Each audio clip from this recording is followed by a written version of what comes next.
भर में लोगों से कहना चाहता हूं, कम मेक इन इंडिया।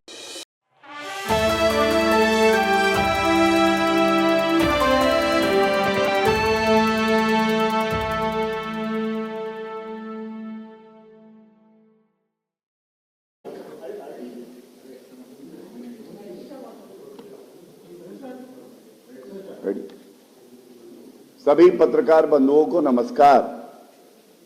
और जैसा हम लोग देख रहे हैं कि संवैधानिक तरीके से एसआईआर 12 प्रदेशों में चल रहा है। कुछ प्रदेशों में हमने देखा है, खासकर पश्चिम बंगाल में ममता बनर्जी जी तुष्टीकरण की पराकाष्ठा करते हुए बहुत ही घबराई और डरी हुई हैं कि संवैधानिक प्रक्रिया के तहत एसआईआर क्यों हो रहा है। तो यह पूछा जाएगा कि ममता बनर्जी जी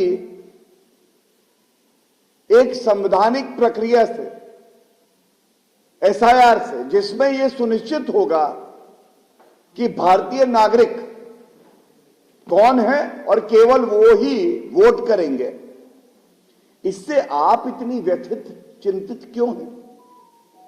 ऐसी आपकी क्या है मजबूरी कि एसआईआर से आपने बना ली है दूरी, उसका विरोध कर रही हैं? और यह बात अब स्पष्ट हो गई है पश्चिम बंगाल की जनता को भी कि एक डरी हुई ममता बनर्जी ये जान चुकी हैं कि पश्चिम बंगाल की जनता उन्हें नकार रही है और सरकार भारतीय जनता पार्टी की बनेगी।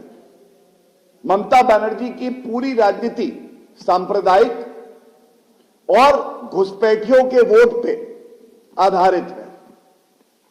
यह कहना गलत नहीं होगा कि जब हमने तमाम चैनल पर खबर देखी कि घुसपैठिए वापस अपने देश की तरफ लौट रहे हैं,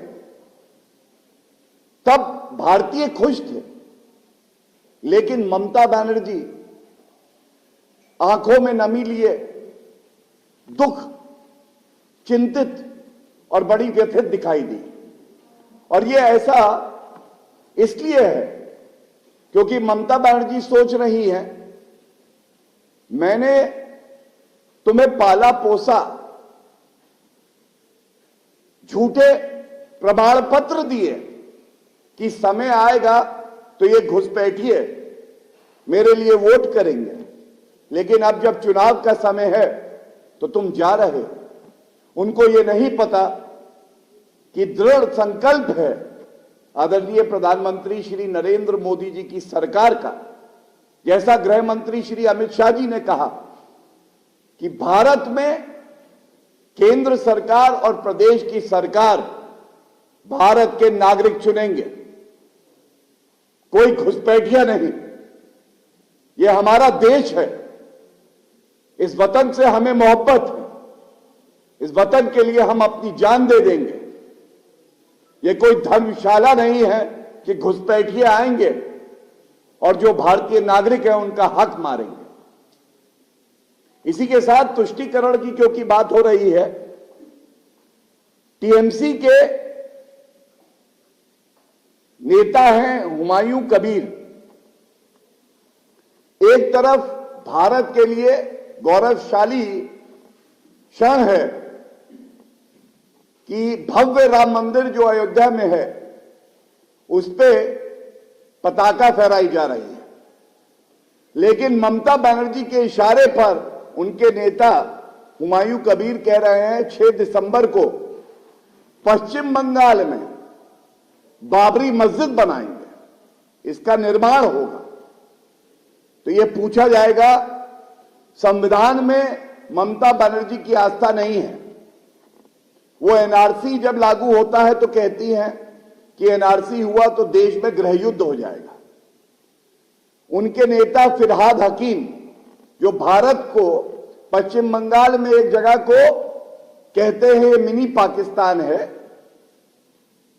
वो डरा रहे हैं कि बीजेपी वाले अगर आए पश्चिम बंगाल तो हम टांग तोड़ देंगे और इसी तरह से अब हम देखते हैं किस तरह से हिंदू विरोधी होकर तुष्टीकरण कर रहे हैं। और मैं अंत करूंगा ये कह के, ये ममता बनर्जी के वक्तव्य हैं। एक भाई ने जय श्री राम का नारा लगाया पश्चिम बंगाल में। ममता बनर्जी अपनी गाड़ी से उतर के कहती हैं गुस्सा होकर, तिलमिलाकर, तुम्हारी चमड़ी उधेड़ दूंगी। उस भाई की गलती थी ममता बनर्जी के हिसाब से कि उसने जय श्री राम कहा। और दूसरी तरफ जब उनसे पूछा जाता है ये घुसपैठिए है, तो वो कहती है इनको कोई हाथ ना लगाए। और धर्म के आधार पे वो कहती हैं ये दूध देने वाली गाय है, इसकी दुलत्ती भी मैं सह लूंगी। ये जो दोहरा रवैया है ममता बनर्जी जी का, ये बिल्कुल स्पष्ट हो गया है और उल्टी गिनती की शुरुआत हो गई है।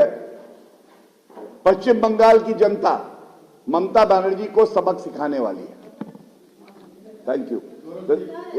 एक द सेकेंड, दूसरा एक और मुद्दा है उस पर।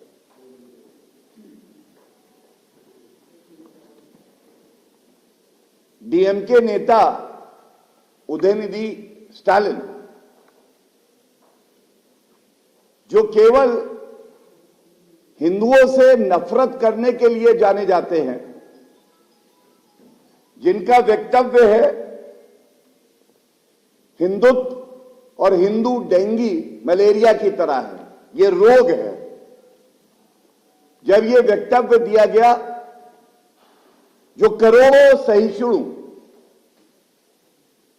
देशभक्त हिंदू हैं, उनकी भावनाएं आहत हुई।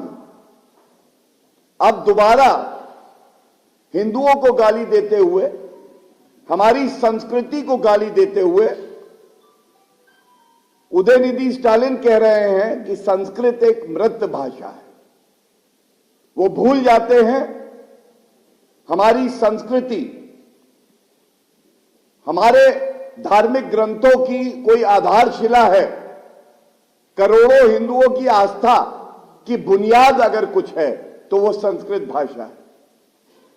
ये घटिया घिनौना मजाक उदयनिधि स्टालिन हिंदुओं की भावनाओं को आहत करने के लिए करते हैं और बार बार करते हैं। ये क्या है उदयनिधि जी, आप बताइए, हम जानना चाहते हैं। और ये कहना गलत नहीं होगा, आदरणीय प्रधानमंत्री श्री नरेंद्र मोदी जी ने अपनी सकारात्मक राजनीति से जहां विकास और अखंडता को आगे बढ़ाया है, वो एकजुटता का प्रतीक बन गए हैं। उदयनिधि स्टालिन केवल अराजकता और विभाजन का पर्याय बन के रह गए हैं।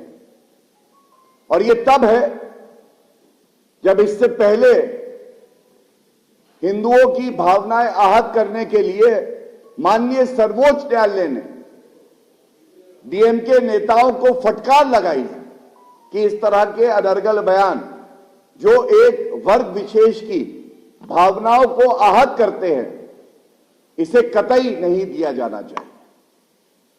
बहुत बहुत धन्यवाद। Thank you. इंग्लिश में चाहिए कि नहीं है?